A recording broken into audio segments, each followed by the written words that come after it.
You really have a thing for Sheridan, don't you? Well, how can anyone not have a thing for Sheridan? She's a beautiful woman. She's beautiful to look at. She's beautiful to be with. She's okay looking. Okay? Are you feeling all right? I mean, why do you think I'm down here? You know, working for you for free. It's because she's gorgeous, and she's the most interesting woman I've met in a long time. You mean you have to worry about getting killed when you're with her? I guess you could call her interesting. Louis, she didn't mean to hit you with that bottle. Yeah. Supposed to have been the mugger. Well, she apologized, didn't she? Yeah, she did. I just can't believe you're gonna set yourself up for a fall like this. Come on. Not another lecture on what a fool I am to get involved with Sheridan Crane. That's right. You're my friend. I don't want to see you get mowed down. Well, don't worry about me, all right? Look, I know you and Sheridan have your problems, okay? But you have to admit, she is gorgeous. Right? Okay. I admit she's pretty. Pretty? How about beautiful? Okay, beautiful. But in her case, the cliche holds true. Oh, what cliche. I know you don't agree, but Sheridan's beauty is only skin deep. Beneath the surface, she's a Crane, through and through. Well, I think she's probably proud of that. Yeah, I'm not surprised. But they're bad people, Hank. If there's no beauty in them, they don't care about anyone else but themselves. Okay. I mean, you can think what you like, but, I see Sheridan differently than you do. You see that woman she's talking to over there? Gwen? I saw her on the street the other night, arguing with Ethan Crane. I mean, they're supposed to be in love. So they were having a lover's quarrel. So what? So they're from the same social set. Hey, can you imagine what would happen if someone from our social set got involved with one of them? I don't know, but I can't wait to find out. Man, you're crazy. I mean, I can't imagine you're hoping to get involved with Sheridan Crane. I mean, once you cross the money divide, watch out. Watch out for what? I mean, if, God forbid, you ever married her, can you imagine what you'd be called? What? Mr. Sheridan Crane at best. At worst, a kept man, her boy toy. I could learn to live with that. Thank God Teresa never got involved with any of the Cranes.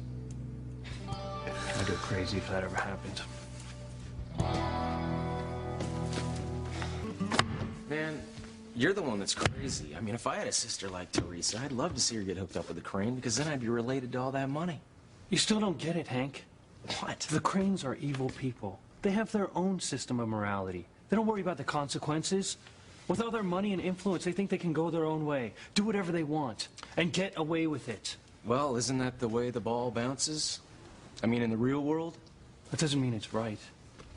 Look, I know there are a lot of people in this town that envy the Cranes' wealth, but that's because they don't realize that money corrupts. Well, it sounds like you know something about them that I don't. Why don't you give me an example? Look, I've heard stories, now. Stories that go back hundreds of years. There were a lot of bad things that the Cranes did. But because of their money, because they were Cranes, they got away with it. Their crimes were hushed up, papered over, forgotten. Luis, you gotta get a grip. You make it sound like the Cranes had a Jack the Ripper in their family. For all I know, there is a Jack the Ripper in their family. What is it? You're kidding, right? I mean, you don't actually believe that there's a murderer in the Crane family, do you? Look, all I know is that one day my father went to work at Crane Industries and never came back. And no one's ever seen him again. Yeah, but you told me that you couldn't prove that the Cranes had anything to do with your father's disappearance. That's right, but I'm certain that they were involved. But why? I mean, what do you think happened? I don't know. But the night before my father's disappearance, I remember him being on the telephone. He was talking to Alistair Crane. So what was he saying? I couldn't hear. And I've wondered all these years, why would the mighty Alistair Crane make a phone call at night to one of his lowly employees like Martin Fitzgerald? You never found that out? No, he disappeared the next day. And no one's ever seen him again. But I'm certain that the Cranes were involved. Well, you know, you could be right. Let's keep this between us, okay? But this is one good reason why. Maybe you should think twice before getting involved with Sheridan or any other crane. Actually, though, if you could hold on to me while I get this last piece of tape here. Thanks, Hank. Oh, it's you. Thank you. Didn't want you to fall and sue the place. I'm not interested in lawsuits, but thanks anyway. Well, what do you think? Looks good. And, seeing how hard you're working, I'll make you a deal.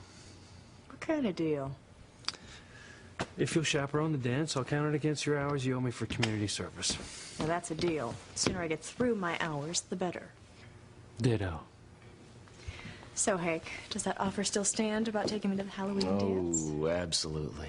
Great. You can help me chaperone, if you don't mind. I don't mind at all. Just got to clear it here with the boss.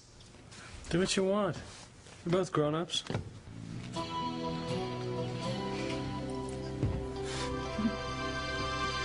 You just don't listen. Listen to what? With everything that I've said about the Crane family, you're still going to date Sheridan. Yeah, I sure am, and she'll have me. Until I hear something concrete about them, I don't have a problem with the Cranes. You know, when things get serious, Sheridan's just going to dump you. Find someone else from the country club set to marry. You know, you're way off base about her, man. Thank you, Hank.